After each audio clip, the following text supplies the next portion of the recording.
Today, for the first time, so how long have I had this car now?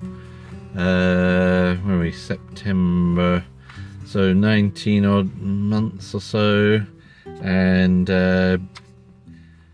build date, it must have been built kind of November 2013, something around those. It arrived in December at the dealership, and then I picked it up in January.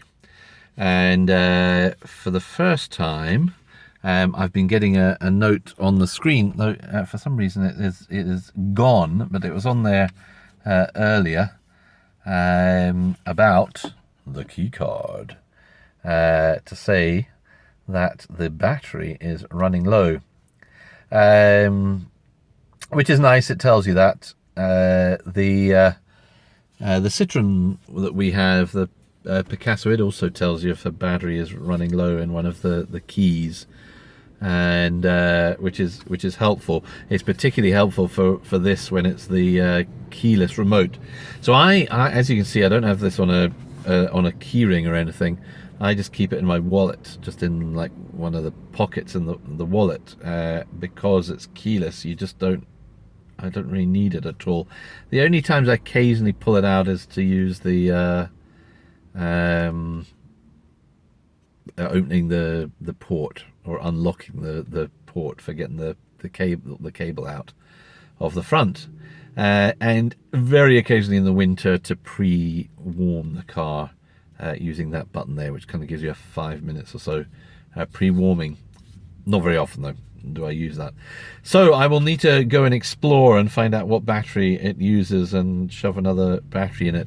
It's a few months till the car goes in for a service, which I assume if it goes in for a service and it was coming up with that, they would tell you anyway. So yeah, I'm in a car park here, so I'm surprised it's not coming up with the message, because the whole way over where I'm going, where I am now, it had the message up on the screen, just down here in the kind of message bit there. But it is, oh sorry, very sunny today. I can't complain, but it is not there right now. A bit weird, that one. I'll get another image of it if it appears later. One other thing, I'd kind of forgotten when I was mentioning about the badge, the Renault badge on the front, and the peeling Renault badges, the kind of epidemic of peeling Renault badges for the ZOE and EV models, the blue film that's on them all coming off, particularly on the newer models. So I noticed on some of the latest cars that are out, the grille, the kind of there's chrome around the grille at the bottom, and it is just chrome on the latest cars, I think. It looks like it from some of the pictures I've seen online, whereas on the early cars, it has also got that blue tint to it. So I've just had a wee look at that, and it looks fine. There are a couple of stone chips where the blue film has been chipped off, but otherwise it's okay. Looks all right. So fingers crossed, stays that way for a bit longer. All right. Anyway, I'm doing my rounds today, doing some pootering around the city. So just all urban, typical city stuff. And so on I go. I got the message up by pressing one of the buttons on the trip computer on the end of the stalk, the usual buttons down here. One of these buttons up and down here. By pressing on those, that brought up changed what was on the screen for the trip computer part of the screen over this section here, to show the note. Anyway, this got me thinking on the card here. Now, well, a couple of things, I guess. I used to have many years ago now, must be 6, 7, 8 years ago, a Renault Grand Espace, which was It was a fantastic, I mean, it was a very comfortable car, fantastic car. Not nearly as adaptable as a modern MPV because all the, I mean, you could remove all the seats, but blimey, they were heavy. But I often had to because I was moving lots of stuff around then, and it was a right pain. And of course, all the seats then took up the whole of the hallway in the house and all the rest. And it was not the most reliable car in that in any given year it was probably off the road for at least 2 weeks, and sometimes for major repairs. One was a whole engine, the head of the engine had to come off and all the rest, and so it wasn't the most reliable of cars, though very comfortable and big and all of that, and not very economical either. Diesel automatic, and I think we were maybe high 20s or something average consumption, something like that. And it had one of these, which in some ways worked a bit nicer than this one in that there wasn't a button. It's like the kind of older style Renault way of doing it, where there was a sensor behind the handle, so that as soon as you put your hand behind the handle, the sensor would detect that and it would automatically unlock the door. That was actually pretty nice. However, not any longer. Now you've got to press a button to do it. Oh, the sacrifice. But it did a few times, like the card wouldn't register. So sometimes you'd get into the car, but then when you press the start button to fire up the engine, nothing would happen. And so you'd try it a few times, you'd cycle it through a few times, sometimes press the card, put the card into the socket thing, and try and get it. And now it never completely stranded me, but it did give me a few heart and mouth moments where maybe for 5 minutes I was faffing around and unlocking and locking the car and all of that, and then it would connect in and it would work. I've had no such problems with this one in this car. It has worked absolutely fine throughout. So I mentioned the wee little slot. Now in this car it's down here.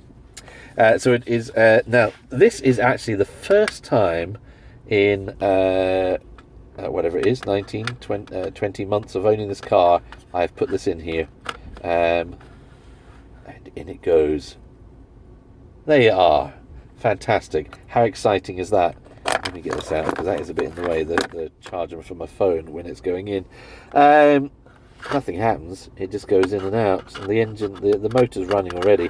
So I don't know if there's anything in here in this car, because it's got the hands-free. It's probably just a slot for it to go into, whereas some of the other Renaults, you do actually need to put that in there before the ignition will come on. But here's my thought: why do they not make this a charging port, so that you can put your key in periodically, and it's got inductive charging in here, the Qi charging or something like that, and when you slide this in here, it would automatically charge up your hands-free thing. In fact, why stop there? Why not have a slightly bigger one, and you can also put your phone in, and then the phone could charge in there as well. You've got this lovely space down here. Would be ideal, would be perfect for that. A nice little sort of cube bit open with a Qi charging port inside for inductive charging. So there you go. Too much to ask? I don't think that's too much to ask. That'd be a nice, lovely little feature for these cards to charge them up. They'd need another wee little extra battery in, I guess, for emergencies, so you could just do the flip lock if need be, if it hadn't been in for a while. A little light to tell you, insert me now, so that you know when to charge. I think that would be excellent. Renault, take that idea on. So generally, what I have to say about the Zoe is very positive. It's all great. Now there is one thing that is a complete disaster, but it isn't a Zoe or an EV issue. It's just a Renault R-Link issue, and that is over this little button down here, this one, which is for the voice control of the R-Link system here. oh dear. So, and this is weird because I swear it has actually got worse since I had the car. In that when I first got the car, I did actually use it for calling people, and I could ask for it to get hold of somebody. Now, if I try it, generally it just never picks up who you're trying to contact from the address book. So I don't know why if that's been an update in the R-Link that has completely messed that up, or it's the change to the phone, though I'm sure it was happening before I switched to this new phone I'm on. So I'm on a Samsung Galaxy S6 Edge, so it is a brand new top of the range phone. So this is no slouch of a phone, and the previous phone I had was, in its day, it was a top of the range Windows phone, a Lumia 1020, and so both of them connect fine. The Bluetooth works absolutely fine, and you can stream your music and all that stuff really well with it, but this feature here is a bloody disaster. I mean, truly. So let's have a laugh. Let's try it, shall we? I'm holding the button down. How may I help you? Phone Carolyn Johnston. Now, of course, I'm not driving here, so what's the betting it's going to work, the blinking Please thing? Please try again. Oh. Phone Carolyn Johnston.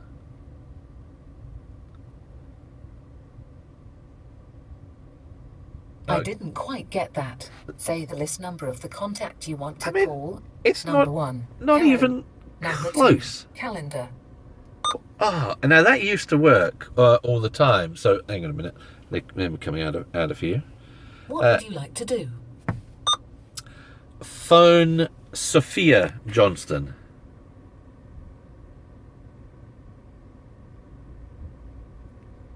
Please try again. Yeah. Phone Peter Johnston.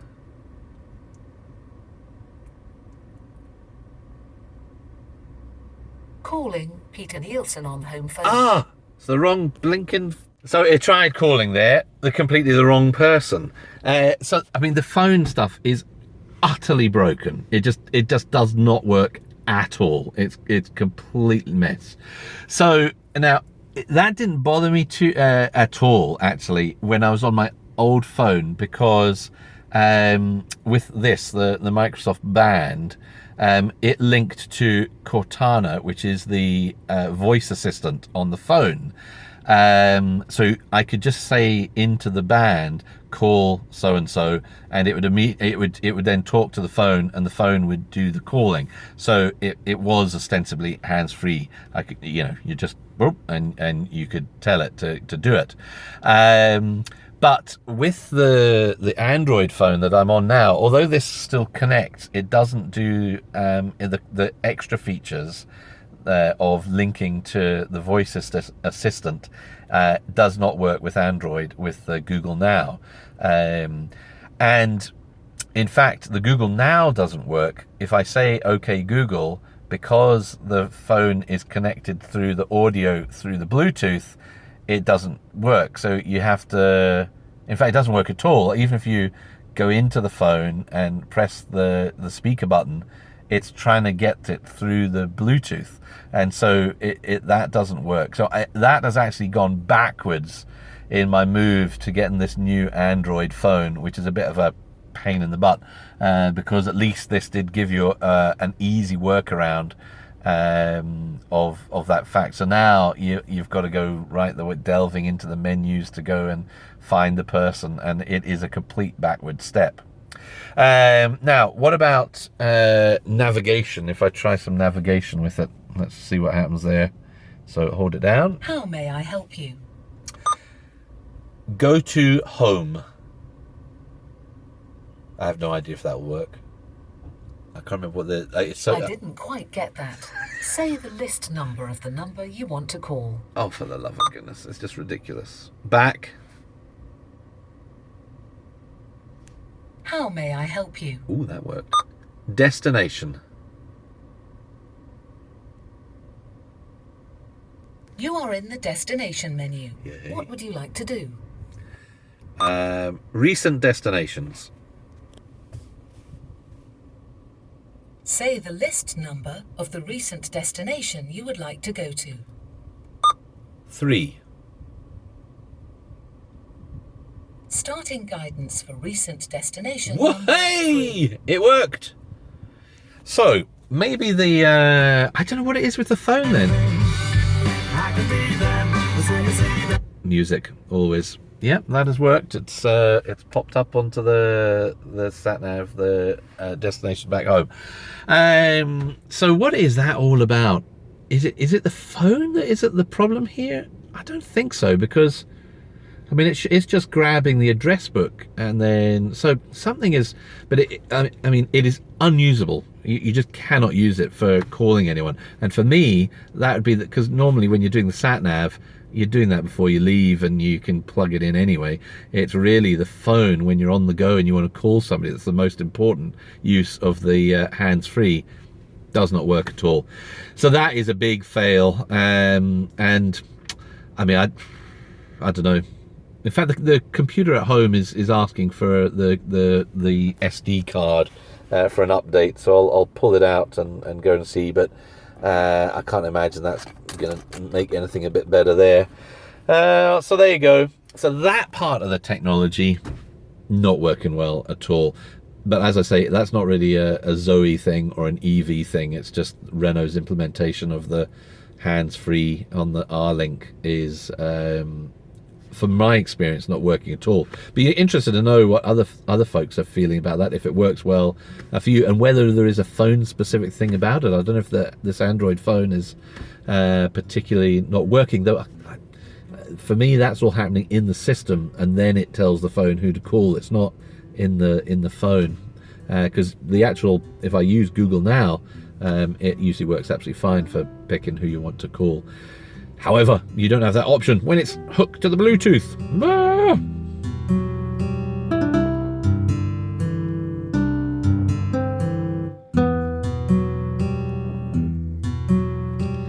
Oops. Well, I was in at our local, where have I put it? Local Sainsbury's. So I thought, excuse me a minute while I rake around in the bag here. So while I was in getting some lunch, I thought, oh, I'll just get a battery for the card while I'm in there. And so I went online, managed to get the ZOE handbook online to see what type of battery it is, and so I'm standing in the middle of the aisle by the batteries, going through the phone. Of course, it's right at the back of the phone where it has how you replace the battery and all of that, and it doesn't tell you what kind of battery it is. So I guess they must have different batteries on different models or whatever. Anyway, I managed to get into the card and check it, and it is a 2032 CR 2032. So I got a wee pack of 4, because I'm figuring if my one is run out, then I assume the card that my wife has will be running out of juice soon as well. So right now, I'm never going to be able to do this while holding the phone at the same time. So I don't know if this is going to work. Right. So how to get into one of these? There's a wee little button on the side here, which you press in, and that releases the key, the emergency key, and then this bit here pops off.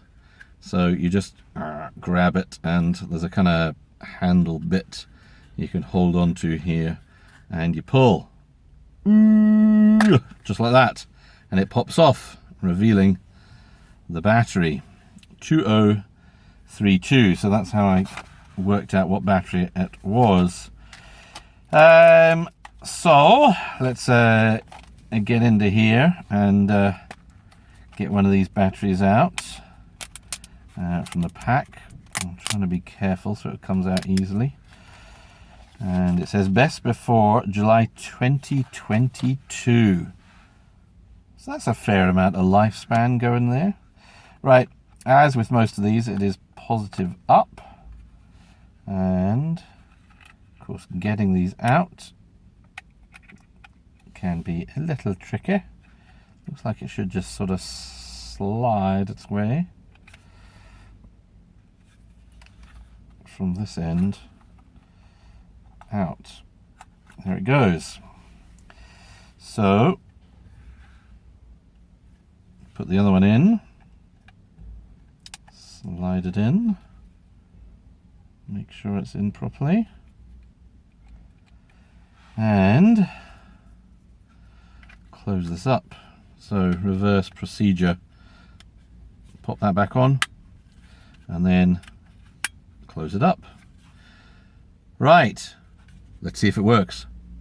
Ooh, lock, unlock, brilliant.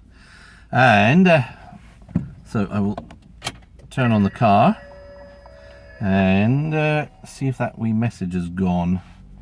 So I need to keep those batteries there.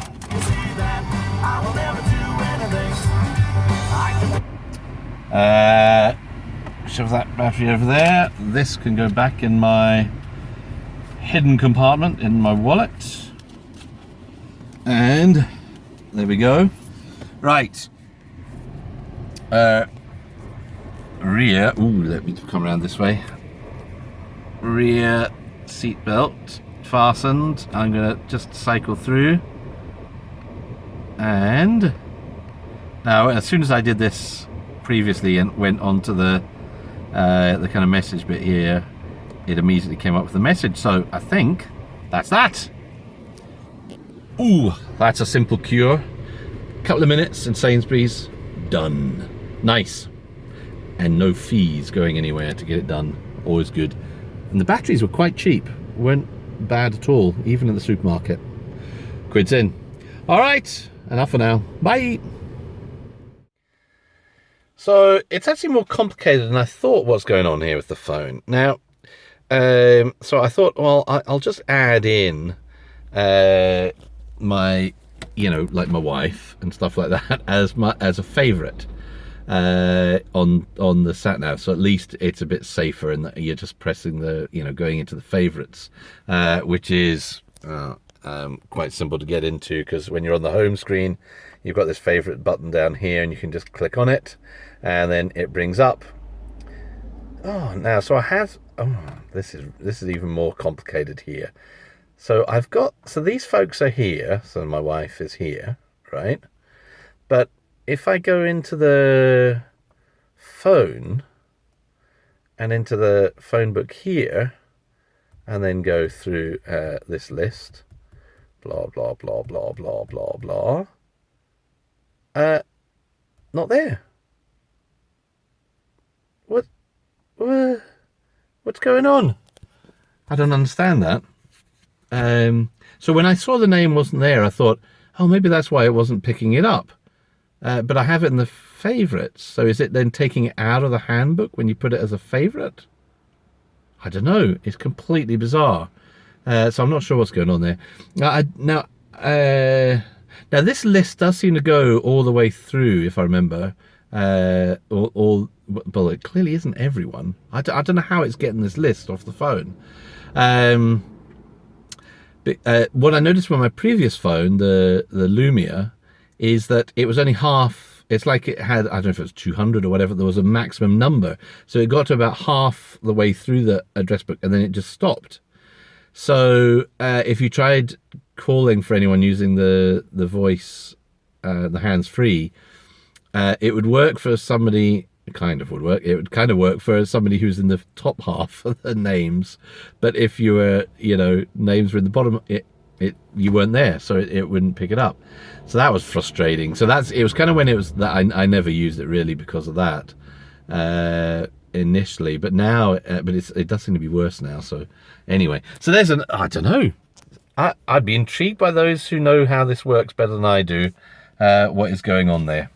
All right, well, I am gonna turn off, take my shopping in, but I'm also gonna take with me keys, always a bonus, and the SD card, and I'll plug that into the computer and see if we get some kind of update they're usually pretty small, what goes on there, but intriguing to see if I notice any difference. Now, so I've got the memory card, so I'm just going to pop it in to the SD card slot, which they will pop up the R-Link. New items waiting for installation, and busy. Ooh. Connected, 0% done. Oh, this looks like a bit more going on here. So, oh no, that was very short and sweet. So sometimes this can take quite a long time for something to then appear where it's downloading something. So that was pretty short. So who even knows what it is? Because it never really tells you what it is that's waiting. It would be nice if it came up with a list of this is what I'm installing here, and then when you go to the car, it doesn't tend to, when you plug it in, it usually says you know, installing update, and then sometimes it does. It used to give a wee message on what had been installed, but I can't remember actually seeing that the last couple of times I've put the card back in. So sometimes a bit mysterious as to what it's doing there. But that's it, simple as that. And then you just take the card back out and shove it back in the car once you're next back in the car. So yeah, it does actually, that whole kind of update process worked pretty seamlessly. It would be nicer if it worked like the Tesla and it was just over the air, the updates, but yeah, probably need a 3G connection for that rather than the lowly 2G. I think it's just 2G that's built in to the device itself. Yeah, it's just okay, I'm doing my video though. Card. Let me get this, install it in here. I haven't turned on yet. Right, I'm going to hand this over to you for continuous video footage. So I'm turning on. We're in a rush because we're trying to go somewhere, right, Catherine? Mm-hmm. And music down here. Okay, it's loading up because I've put the card back in. What's the quickest way to get up from here? I'm trying to think. Oh, I'll go that way, I guess. So it's really here to see if it comes up with anything. Is it focusing or not? No. Nothing. So sometimes when you put the card back in, it does come up on here saying it's installing an update. It didn't come up with that, did it? No, I didn't notice anything happening. And other times you plug it in and nothing happens, like this. So that's just the Bluetooth connecting everything up. So there you go.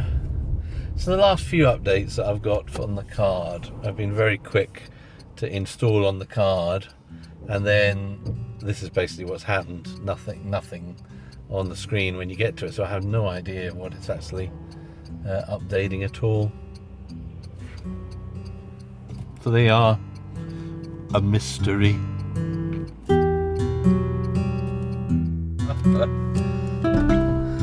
Okay, what are you doing? Me? You're putting plasters on for your... Is it recording? Yeah, it's recording. Say hello. Only been so you can see me. No. Oh, by the way, Minnie. I got you first. You can't go for me when I've got you first.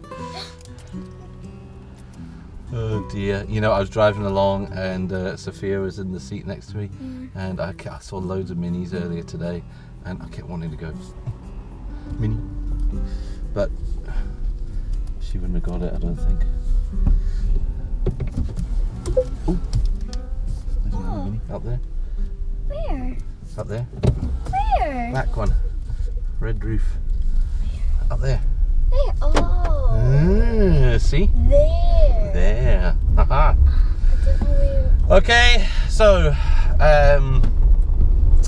we're going to gymnastics so I'm dropping off Emma at gymnastics, and up our road, which it was closed. What 3 weeks ago was it? Yeah. And they were going to for resurfacing, and in fact, just as we get up to now, we are on a new surface. They have resurfaced this bit, and it is lovely. But a whole week for this little bit of road, and we all thought they were going to do the whole road. No, just that, half. Not even half. I think it's maybe like a quarter of it, if that. And the rest of it is still a shocking mess. There we are. Anyway, I thought today I would. I've got a few other bits that I've probably already shown in the video of other little bits and bobs. Nothing too consequential. But just, in fact, I just wrote last night. Minnie. I just wrote. Oh, you got that one. Oh, this. Oh no, that's a no. Or was that a Fiat? Oh, I might have done an extra one for a Fiat 500. Sorry. You could do a harsh one. That's Mini. Oh, Mini. Two of them. Mini. Oh dear. So anyway, the mini game. Oh dear, it is intense. So you got to be thinking about it all the time.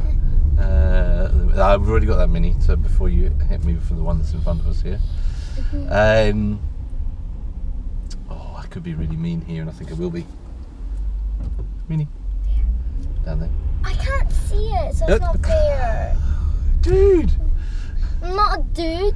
Dudette.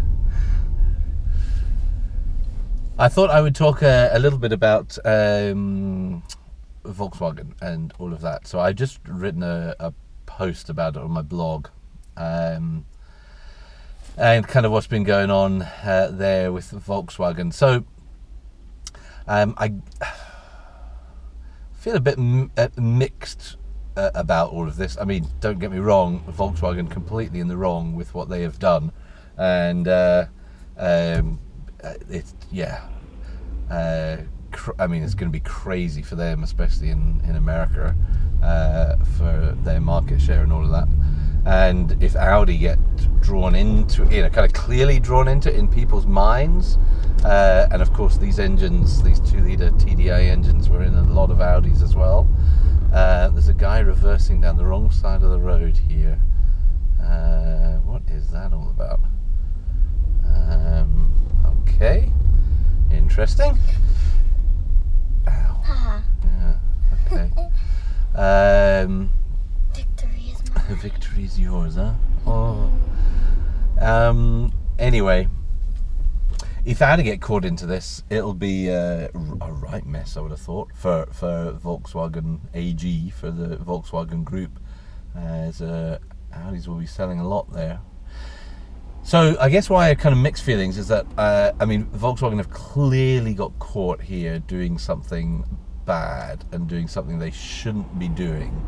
The mixed feelings about it is because I suspect many manufacturers, it will come out, have been doing something similar. But a lot of those manufacturers are predominantly selling their diesel cars in Europe, where the Euro 6 legislation is not nearly as rigorous as the EPA Clean Air Act regulations in the States for diesel cars. So, and of course, that's the irony of this whole story for Volkswagen is that the group, the International Clean, I can't remember the name of the company, or the organisation that did the first testing that brought this to light, but and that all happened quite a long time ago. Are you following what I'm saying here? No. I'm waffling on, right? That what they did, they were trying to lobby Volkswagen in Europe to clean up their emissions in Europe, because their argument and what they were trying to prove is, look, you can do it in America, and hit these much lower targets. So why aren't you deploying the same technology in Europe so that it will improve air quality in cities and urban areas in Europe, where there is a real problem, escalating problem with nitrous oxides and all the rest, particulates and all that kind of stuff.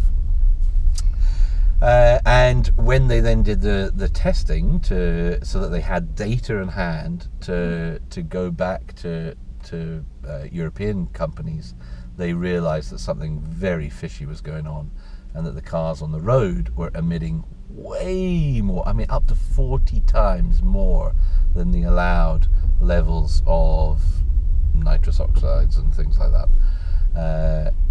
These are all things that are really bad. I mean, they are linked, and as somebody has asthma and has really noticed the difference moving to Aberdeen, and there is still an air pollution problem up where we're going here in Aberdeen, that this is and when in Glasgow and living in Glasgow, my asthma was really bad, so it's a lot better here than it was in Glasgow. But in the bigger areas, even in Scotland, it's noticeable, the difference it makes.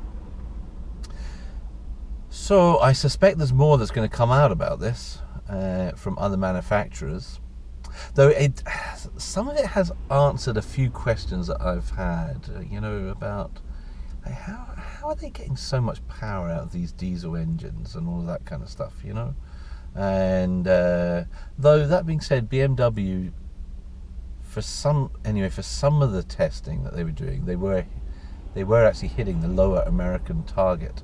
I think for the bigger cars, which have a combination of different technologies, both kind of catalytic,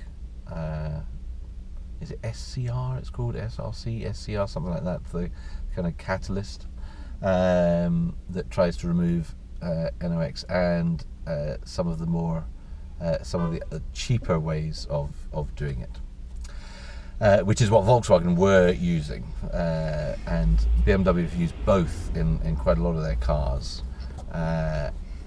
Peugeot, Citroën have moved to just doing SCR on their new cars, their blue HDI, but I suspect they're all going to be well over the limit. In fact, I went back and I read the actual report that had been produced by this International Clean Air Technology Group. I can't remember what it is. I'll put it in a link somewhere. The range of, so that shows you where the range of different cars come, and so you could see that there were some real outliers that were miles above everything else. Yeah, so it's really disappointing though, and I can understand why, if you had particularly in America, had bought one of these cars, you would be very upset indeed, particularly having bought it thinking that you were doing the right thing and you were helping your the emissions and all of that. So that is pure nuts, all of that's been going on. I am gonna go down here, I think. Let's see if we can get the bright sun, isn't it? It is hard to see where we are going. Minnie. Oh, you got me again. Victory is once mine again. Victory is yours once again. Where? Where? Where? There. Oh. Right there. Okay. Right, that's bypassed a little bit. Oh my goodness. This 5:30 is a nightmare, isn't it, for getting you here with all the traffic. You can just come in and say that there was because if you don't, then the public has. Oh, and look, we can't. Oh my goodness, we can't even get down the road there to get to it. What a palaver! What a palaver! Right. So we'll have to go down here and park. Okay, that's daughter dropped off, and head back home, get some dinner. Yeah, so I guess on this the whole VW thing, the diesel scandal that is going on at the moment, And you know, in the interests of declaring said interest, we have a diesel car. Our other car is a diesel Citroen Picasso 2008 model, so it is before gosh, would that have been Euro 5 or Euro 4? It's got a particulate filter, but it doesn't have any of the like the AdBlue catalyst for getting rid of the bringing the nitrous oxide levels right down. So it is not going to be great what's churning out of it. And of course, if you own a diesel car, if you know anything about diesel cars and how they operate, I mean, you do know that you do know this. I mean, it has been a compromise, an unholy alliance between European governments and the auto industry in order to bring down carbon dioxide levels, to try and help climate change by encouraging through tax regimes more take up of diesel cars over petrol. But the cost, the unforeseen, well, is it unforeseen consequences? I mean, everyone knew what was coming out the back of diesels. It's that you know, the other stuff that comes out is very nasty for health, right at the point of, you know, where it's happening. So in cities, in towns where there's lots of diesel cars around churning out all of these things, it is bad for people's health, shortens people's lives. I read a statistic about in the UK, 29,000 people whose lives have been shortened as a result of air pollution, and that doesn't even take into account nitrous oxides, which is the big issue that has been flagged up with the VW case, and those are not good for you at all. So it's going to be more than that. The figure of the number of people affected now, to put that in context, that's more than the number of people affected by diabetes and alcohol. Not diabetes, obesity and alcohol. Eesh, that puts it into perspective, doesn't it? So there you go. Takeaways from it. I mean, the biggest takeaway for me is that this burning fossil fuel stuff is 20th century technology, and the quicker we move away from it, the better, for the sake of our environment, as in climate change, but also for the sake of health. The more on a diesel car, the more emissions equipment you put on to try and get the pollutants coming out of the tailpipe minimized, the less efficient the engine is. So you're burning more fuel. So you have this, you know, unholy mix between, then you're not getting any benefits for the CO2. The more you try and clean up the exhaust, it starts to kind of balance out against each other, which is, and that was the whole point of moving to diesels, was for the CO2. So the quicker we can move to other forms of transport, like electric, or at least some kind of petrol hybrid, plug-in hybrid, so you're getting the maximum advantage of plugging in, the better. Hydrogen, well, of course, with hydrogen you don't get, you don't have the nasty stuff coming out the tailpipe, so you definitely get the benefits there for local pollution. And now where the hydrogen comes from becomes the next issue when thinking about hydrogen. And a lot of the hydrogen is coming from fossil fuels at the moment, so that's maybe not ideal, not the best option there. Anyway, a few thoughts on this whole VW thing. The other takeaway I didn't mean to say.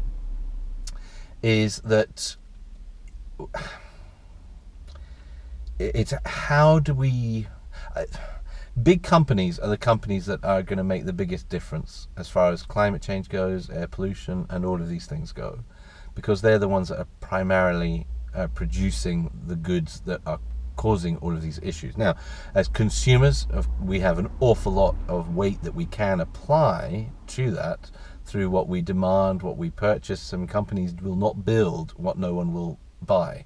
They will want to build what people want. So the quicker people demand cleaner forms of transport, which really are clean and not just on paper, and then you've got some trick up your bag to get around the emissions legislations, as Volkswagen has been doing, then the better. So how do we trust companies? Well, that's where regulation comes. You have to regulate these massive corporations, otherwise they will just run rampant. And yes, Volkswagen is going to pay a heavy price for this, but let's be honest here, they've known about this. This has not just come as a surprise. They've known about this for some time, because the EPA has been in conversation with them for months and months and months. And I believe out of frustration, they finally gave up and went public. So this is hardly something coming out of the blue for Volkswagen. And as much as I'd like to trust, I watched a couple of videos of some of the Volkswagen press conferences. As much as I would like to trust what they're saying in those press conferences, that those at the top of the pile didn't know what was going on by this small group, I'm not so sure. I mean, whenever anything like this comes up in other walks recently, immediately it goes to, it's just a few bad apples in the barrel. Everyone else is fine, and it certainly wasn't anyone at the top. It was, but I suspect this is more of a cultural thing of what you can get away with, but as I said earlier, I doubt Volkswagen is going to be the only company that is implicated here, as more real-world testing takes place. So there you go. So more legislation, more rigorous testing of the cars. The woefully outmoded emissions legislation in Europe needs to be tightened up clearly, and how it's enforced needs to be tightened up. And then maybe when the costs become more and more, that's when people will see the benefits of moving to other forms of transport, and that will trigger a whole chain of things to moving the bulk of the stock of transport to other propulsive means. Yeah. It's sad though, because Volkswagen are doing quite a lot of good work in their plug-in hybrids, which they are trying to roll out across the different models in their range. And if they were producing a plug-in hybrid version of the Charan or the Touran, though that's probably a little bit too small for us, I would be interested in that. As it is, for us, I don't know if you can see it, our other car is just behind us here, for thinking of changing that, this again, I mean, it's been on my mind a lot. What on earth are we going to change to when in another year or so, when I've paid this car off, and how yeah, because the range of family cars, like 7-seater family cars, with either plug-in hybrid or battery models is limited, very limited. There are some coming, but they will be way too expensive for us when it comes time for us to look, because they're not even out yet. They're still on the way. So that's a bit sad and depressing for me, and it leaves you with very limited choices on what you're going to do. Out of interest, a few days ago, I thought on Auto Trader I would have a look for the new Citroen Picasso and see what a petrol Picasso is, because we do not do very many miles, maybe about 7,000 or 8,000 miles, 9,000 miles. So it's not a huge number of miles in it. And there was not a single one for sale out of hundreds of cars. They were all of the newer models. They were all diesel, all of them diesel. So it's really hard to find for that kind of family type car something that isn't diesel at the moment. Anyway, leave you that quandary, and it'll be interesting to see what Volkswagen are going to do about this. So I read a great article, I think it was in Green Car Reports, saying that Volkswagen should take this opportunity to give everyone a plug-in hybrid version of the cars they had got and say sorry.